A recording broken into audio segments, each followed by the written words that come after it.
Hello students, class 11th में आज हम प्लांक क्वांटम सिद्धांत की बात करने वाले हैं। देखिए, मैक्स प्लांक एक साइंटिस्ट थे। मैक्स प्लांक, जिन्होंने 1900 के अंदर प्लांक क्वांटम सिद्धांत दिया और इसकी व्याख्या जो है, प्लांक क्वांटम सिद्धांत की व्याख्या आइंस्टीन ने 1905 में की। इनके अनुसार इन्होंने बताया कि प्रकाश जो है या विकिरणें जो हैं, पदार्थ में से निकलने वाली जो विकिरणें हैं, वो ऊर्जा के छोटे छोटे बंडलों के रूप में निकलते हैं। ऊर्जा के छोटे छोटे बंडलों के रूप में निकलते हैं। इन छोटे छोटे बंडलों को, छोटे छोटे जो बंडल हैं, बंडलों को क्वांटम कहते हैं। क्या कहते हैं? क्वांटम। और प्रकाश के संदर्भ में अगर बात करें तो प्रकाश के संदर्भ में इनको फोटोन कहा जाता है। फोटोन। प्रकाश के संदर्भ में इनको क्या कहा जाता है? फोटोन कहा जाता है। आइंस्टाइन और मैक्स प्लांक ने, यानी मैक्स प्लांक का जो सिद्धांत था, क्वांटम सिद्धांत, इसकी व्याख्या आइंस्टाइन ने की और उन्होंने कहा कि फोटोन की जो ऊर्जा है वो ऊर्जा समानुपाती होती है आवर्ती के। फोटोन की ऊर्जा, फोटोन की ऊर्जा किसके समानुपाती होती है? आवर्ती के।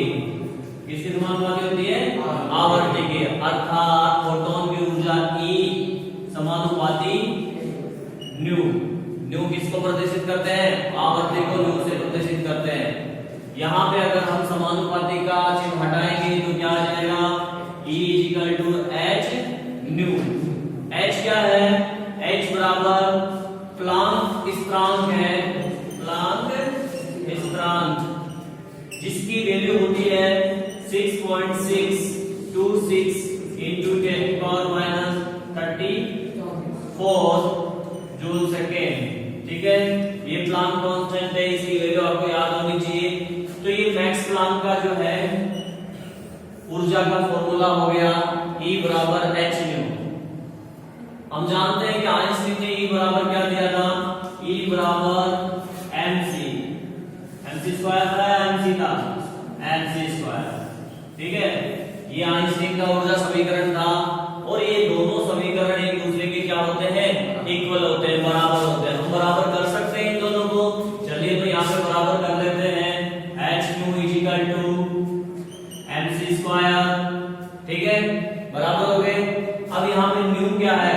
न्यू होता है, न्यू इक्वल टू होता है c upon lambda. c upon lambda. c प्रकाश का वेग है, लैम्ब्डा तरंग दैर्घ्य है। क्या है? तरंग दैर्घ्य। अब ये मान अगर हम यहां रखें इस न्यू की जगह तो ये क्या हो जाएगा? hc upon lambda equal to mc square. एक सी इधर है, दो सी इधर है, तो एक सी से एक सी कट जाएगा। आपका फाइनली क्या बचेगा? h upon lambda equal to mc बचेगा कि बचेगा? यहां से आप जो है c भी निकाल सकते हो, तरंग दैर्घ्य की भी गणना कर सकते हो, h की भी गणना कर सकते हो इस समीकरण से, द्रव्यमान की भी गणना कर सकते हो। ठीक है, तो ये हमारा था मैक्स प्लांक का क्वांटम सिद्धांत। नेक्स्ट हमारा टॉपिक है प्रकाश विद्युत प्रभाव। प्रकाश विद्युत प्रभाव, देखिए इसकी बात जो है 1887 के अंदर वैज्ञानिक हर्ट्ज जो है उन्होंने प्रकाश विद्युत प्रभाव के बारे में बताया।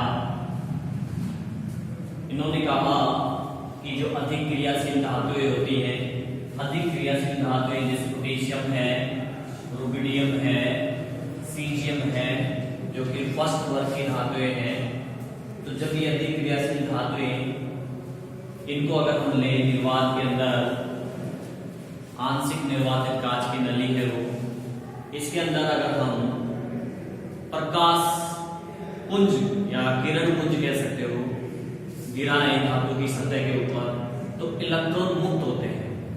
जैसे मान लीजिए हमने जो है एक प्लेट ले ली इन्हीं में से किसी धातु की बनी हुई और इसको एक कांच की नली में बंद कर दिया। इस तरफ हमने ले लिया कैथोड, ये हो गया अपना क्या कैथोड और ये हो गया अपना एनोड। इनका जो है बैटरी से कनेक्शन कर दिया। आगे बात समझ लें। तो अब हमने क्या किया, इसके ऊपर ये जो है धातु की प्लेट है, क्या है ये धातु की प्लेट है, जो अधिक क्रियाशील धातु है उस धातु की प्लेट है ये। तो उन्होंने कहा कि इस धातु की प्लेट के ऊपर अगर प्रकाश किरण पुंज गिराएं तो इसकी सतह से इलेक्ट्रॉन मुक्त होने लगते हैं। मान लीजिए प्रकाश की किरण पुंज इसके ऊपर गिरी, ठीक है, इस प्रकार से प्रकाश की किरण पुंज इसके ऊपर आकर गिरी, एक प्रकाश का किरण पुंज है। जब ये इसकी सतह पे गिरता है तो धातु की सतह से जो है इलेक्ट्रॉन मुक्त होते हैं और मुक्त होकर कैथोड की तरफ गमन करते हैं। ये क्या है, इलेक्ट्रॉन्स हैं जो यहाँ धातु की सतह से मुक्त होकर कैथोड की तरफ गमन करते हैं। आगे बात समझ में, इसे जो है इसको ही प्रकाश का विद्युत प्रवाह कहते हैं या प्रकाश विद्युत प्रवाह कहा जाता है। अब सवाल ये है कि इनको कितने प्रकाश की आवश्यकता होती है, या प्रकाश डालते ही ये इलेक्ट्रॉन मुक्त हो जाते हैं, या ज्यादा प्रकाश डालें तो क्या हो, कम प्रकाश डालेंगे तो क्या होगा।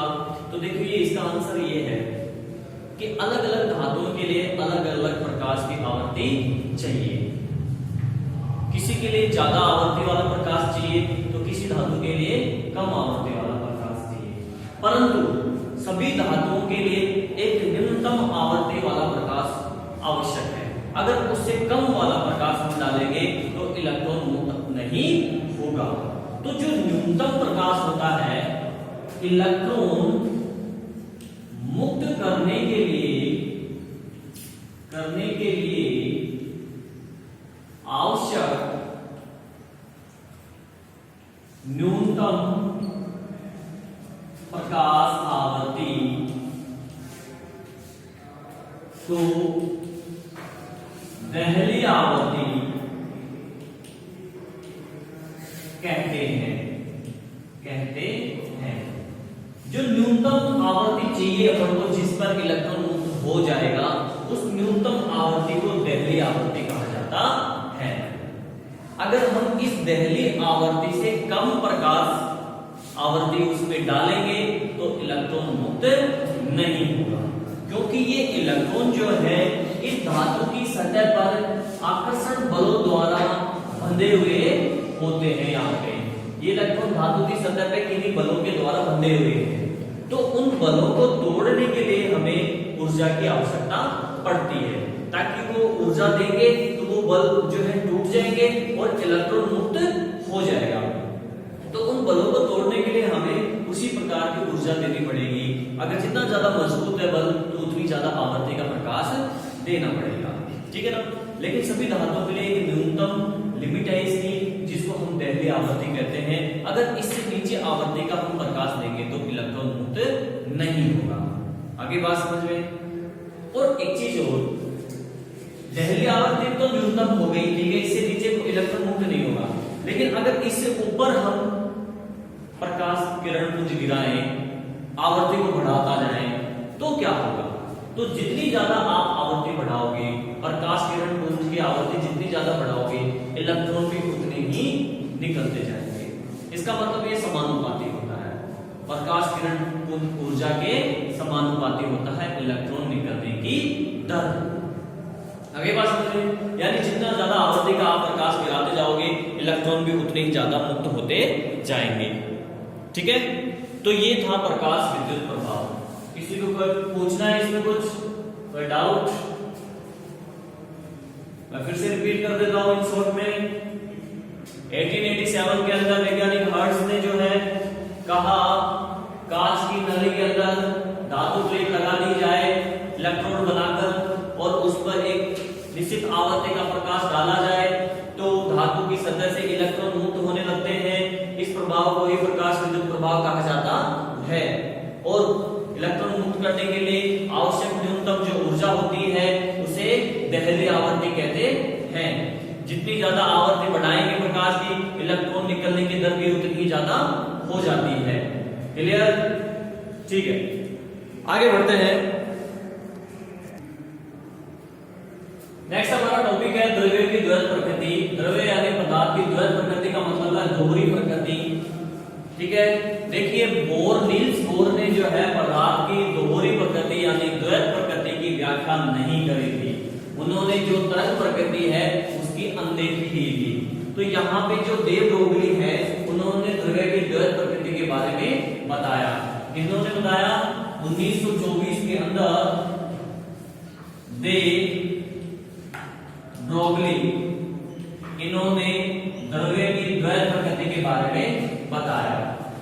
इन्होंने क्या कहा? इन्होंने कहा कि पदार्थ के जो छोटे छोटे कण हैं वो तरंगों के रूप में व्यवहार करते हैं। पदार्थ के जो छोटे कण हैं, छोटे जो कण होते हैं वो तरंग की तरह व्यवहार करते हैं। इसलिए हम कह सकते हैं कि पदार्थ के जो कण हैं वो कणीय प्रकृति तो प्रदर्शित करते ही हैं और साथ में तरंग प्रकृति को भी प्रदर्शित करते हैं। इन्होंने कहा कि इन छोटे छोटे जो ऊर्जा की ये जो कण है जो तरंग की तरह व्यवहार करते हैं, इनकी तरंग दैर्घ्य संवेग के क्या होता है? व्युत्क्रमानुपाती होता है। तरंग दैर्घ्य क्या होता है? संवेग के व्युत्क्रमानुपाती। ये तरंग दैर्घ्य है लैम्ब्डा, व्युत्क्रमानुपाती 1/p, संवेग को p से प्रदर्शित करते हैं। ठीक है, तो इन्होंने कहा कि ये जो छोटे छोटे कण हैं इन कणों की जो तरंग दैर्घ्य है वो संवेग की क्या होती है? व्युत्क्रमानुपाती होती है। क्या होती है? व्युत्क्रमानुपाती। तो लैम्ब्डा व्युत्क्रमानुपाती 1/p यानी कि तरंग दैर्घ्य व्युत्क्रमानुपाती संवेग। अब देखिए यहां से साइन हटाएंगे तो क्या आ जाएगा?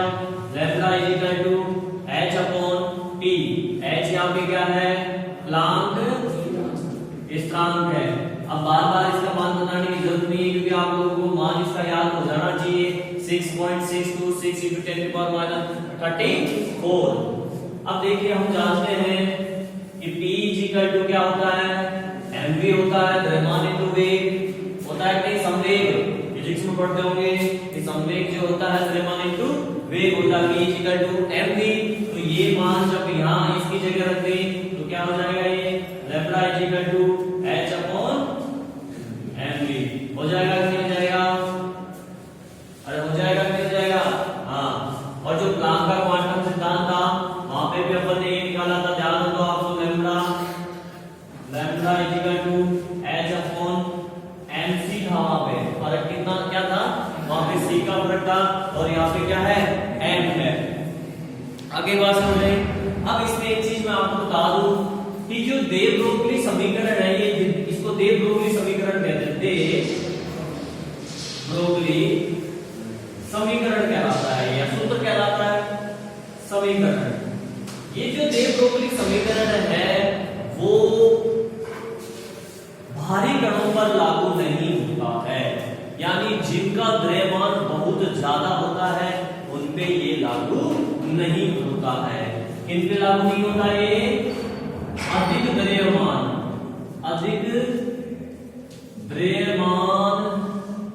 वाली वस्तुओं पे लागू नहीं होता है। क्यों नहीं होता है? इसका कारण क्या है? क्यों नहीं होता ये उन पे लागू? कोई बता सकता है? तो इसका आंसर इस फॉर्मूले में आपको मिलेगा।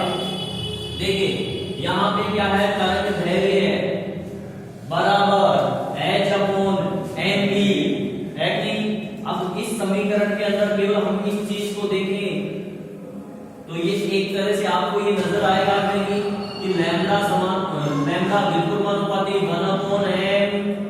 कोई शर्त नहीं है, यानी तरंग दैर्घ्य व्युत्क्रमानुपाती है किसके? द्रव्यमान के। अर्थात द्रव्यमान बढ़ेगा तो तरंग दैर्घ्य कम होगी, द्रव्यमान कम होगा तो तरंग दैर्घ्य ज्यादा होगी।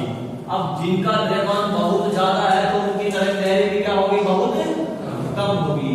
और जैसे कि पृथ्वी है, चंद्रमा है, इस प्रकार के जो भारी भारी कण हैं, इनका द्रव्यमान क्या होता है, बहुत अधिक होता है। तो इतने अधिक द्रव्यमान होने के कारण इनका जो तरंग दैर्ध्य होगा वो क्या होगा, बहुत कम होगा। और इतने कम तरंग दैर्ध्यों को मापन करना असंभव है। ठीक है ना, तरंग दैर्ध्य इतना ज्यादा कम हो जाता है कि उसका मापन करना संभव नहीं हो पाता है।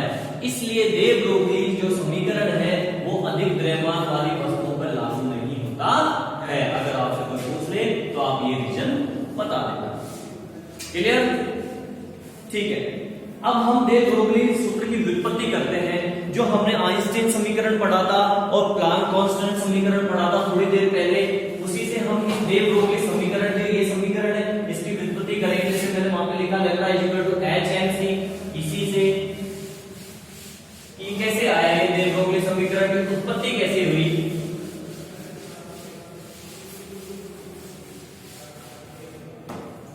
तो देखिए हमने क्या पढ़ा था, आइंस्टीन के अकॉर्डिंग E बराबर mc²। हम क्या कर रहे हैं यहाँ पे, हम कर रहे हैं दे ब्रोगली समीकरण या सूत्र की व्युत्पत्ति। ठीक है, आइंस्टीन के अकॉर्डिंग अपन ने क्या पढ़ा था, E बराबर mc² समीकरण नंबर 1, इसको नाम दे दो। ठीक है, और प्लांक कांस्टेंट के अकॉर्डिंग ऊर्जा का समीकरण क्या था, E बराबर h न्यू, समीकरण नंबर 2 दे दो। और मैंने आपसे कहा था कि ये दोनों ऊर्जाएं का मान क्या है, समान होता है। तो समान कर दीजिए समीकरण नंबर 1 और समीकरण नंबर 2 को। जब समान करेंगे तो h nu is equal to क्या हो जाएगा, mc² हो जाएगा, हो जाएगा होगा। यहां से आवर्ती जो न्यू है, न्यू के बारे में अपन ने पढ़ा था कि न्यू जो होती है वो क्या होती है, c/λ होती है, क्यों होती। तो ये मान यहां रख देंगे। जब ये मान यहां रखेंगे तो क्या हो जाएगा, h c/λ is equal to mc²। ठीक है कि नहीं, यहां पे एक सी से सी कट जाएगा तो अपना क्या आ जाएगा, h/λ is equal to mc। आएगा कि नहीं आएगा। ठीक है, अब इसमें से अगर हम यहां से लैम्ब्डा निकालें तो क्या आ जाएगा, h/mc आ जाएगा।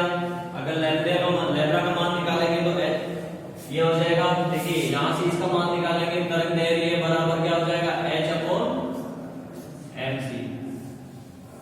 ठीक है ना, m द्रव्यमान, c प्रकाश का वेग। और दे ब्रोगली ने क्या समीकरण दिया था, lambda is equal to h/mv दिया था नहीं। तो प्रकाश के संदर्भ में तो हम c यूज कर लेंगे, प्रकाश का वेग, क्योंकि प्रकाश के वेग को किससे प्रदर्शित करते हैं, c से, प्रकाश का वेग। ठीक है, इसलिए c आ गया। और यहाँ पे v भी वेग ही है, v भी क्या है, वेग ही है, पर कण का वेग है, क्या है, कण का वेग। लेकिन समीकरण दोनों एक जैसे ही है। तो इस प्रकार से हम जो है दे ब्रोगली समीकरण की व्युत्पत्ति कर सकते हैं। क्लियर? समझ में आ गया? ठीक है स्टूडेंट्स, नेक्स्ट टॉपिक हमारा हाइजेनबर्ग का अनिश्चितता का सिद्धांत।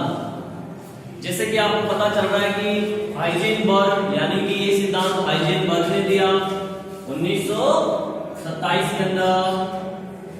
1927 के अंदर जो है हाइजेनबर्ग ने ये सिद्धांत दिया। और आगे लिखा हुआ क्या है, अनिश्चितता, यानी इसमें कुछ निश्चितता नहीं है। तो क्या निश्चितता नहीं है उसकी हम बात करने वाले हैं। आपको मैं थोड़ा सा याद दिलाना चाहूंगा, पिछले टॉपिक में अपन ने पढ़ा था, एक बोर मॉडल जब पढ़ा था उस समय बोर ने क्या कहा था कि इलेक्ट्रॉन जो है परमाणु नाभिक के चारों ओर एक वर्ताकार, निश्चित वर्ताकार पथों में चक्कर लगाता है।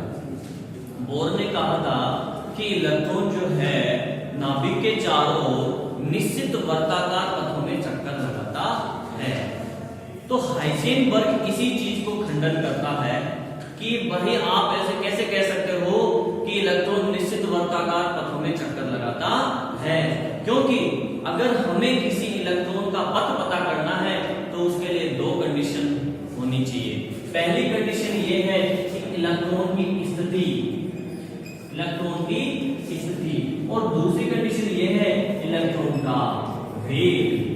इलेक्ट्रॉन का वेग, अगर आप किसी समय पर, किसी एग्जैक्ट समय पर जो है इलेक्ट्रॉन की स्थिति, इलेक्ट्रॉन का वेग, और अगर हम बल की बात करें तो इलेक्ट्रॉन पर लगने वाला बल, ये तीनों चीजें हमें अगर पता है तभी हम इलेक्ट्रॉन का निश्चित मास पता कर सकते हैं कि अगली अवस्था में इलेक्ट्रॉन कहां पे घूमेगा। समझ रहे हो बात? लेकिन इन्होंने कहा कि ऐसा संभव नहीं है, एक साथ हम स्थिति और वेग का सही मापन नहीं कर सकते, स्थिति और वेग का सही मापन नहीं कर सकते हैं। तो इन्होंने इसके लिए एक गणितीय रूप दिया अपने सिद्धांत के लिए। गणितीय रूप में हम इसको क्या लिखेंगे कि डेल एक्स गुणा डेल टी, लगभग थोड़ा सा ज्यादा मान सकते हैं इसको, h/4π। यहां पे जो डेल एक्स है वो है स्थिति में, इलेक्ट्रॉन की जो स्थिति है उसमें अनिश्चितता, स्थिति में अनिश्चितता है। क्या है? स्थिति में अनिश्चितता। और डेल टी जो है संवेग, संवेग में अनिश्चितता है, और ये अनिश्चितता किसके बराबर होती है? लगभग h/4π के। किसके बराबर होती है? h/4π के। हम जानते हैं कि P क्या होता है? mv होता है कि नहीं होता?